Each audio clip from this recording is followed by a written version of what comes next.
سلام دوستان، مرز گیم استارم. امروز اومدیم با یه مود خفن از بابا سنجی بریم. لیتس گو. کانال روبیکام ایتا تلگرام رو داریم. ولی کنید بریم. لیتس گو. چرا پرواز میکنی؟ دیگه بیا زمین. دوستان نگاه کنید، این خونه بابا سنجیه.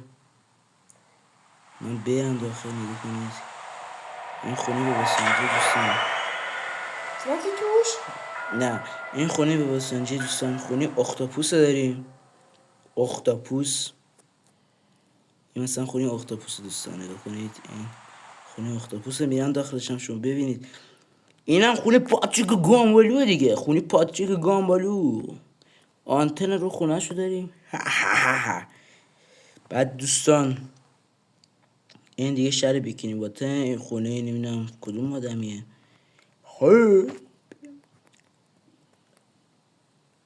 خب بریم. کجای تو الان؟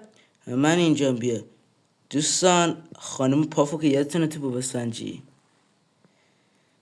یادش بخیر، چه خاطراتی بود. کارتونش من خیلی دوست داشتم دوستان.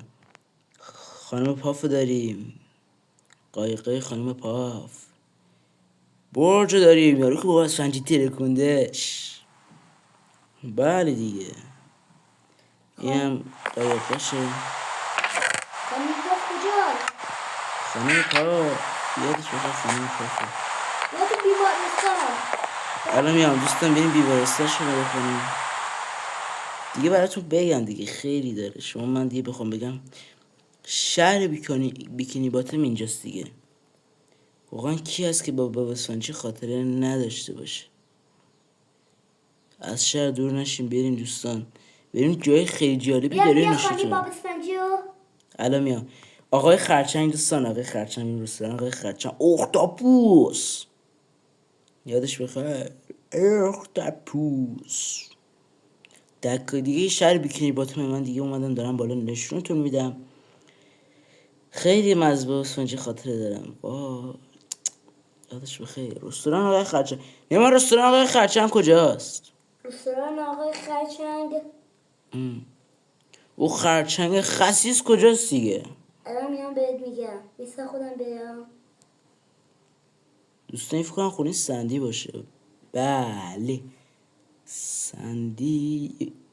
نه، عروس دریایی اون اینجاست کنم. اینم خونه آقای خرچنگ بود، یادم نمیاد درست. بله اینم خونه آقای خرچنگ. من در رستوران خرچنگی خونه آقای خرچنگ. یا جوری خانم بابا سنجی. آقای خرچنگ. آقای خرچنگ خسیس کجایی تو؟ یا دقیقا جوری در خانم بابا سنجی. خرچنگ اومدم. بریم رستوران آقای خرچنگ دوستان. رستوران آقای خرچنگ خسیس. این خرچنگ خسیسه دیگه. هنوزم خسیس مونده.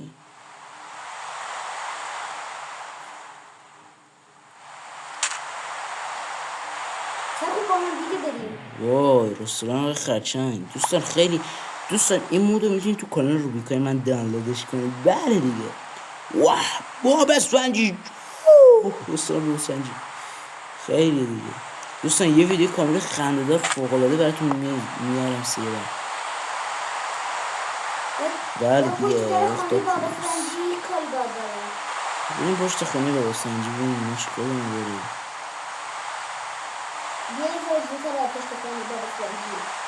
بیا هیچ درستی. نه بیا عقب. عقب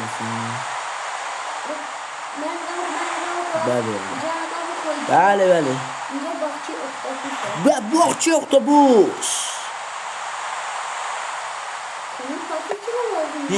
باغچه اختاپوس خراب کردیم. نیما بریم الان اختاپوس. دوستان ادامهش میتونید تو ویدیو بعدی ببینید.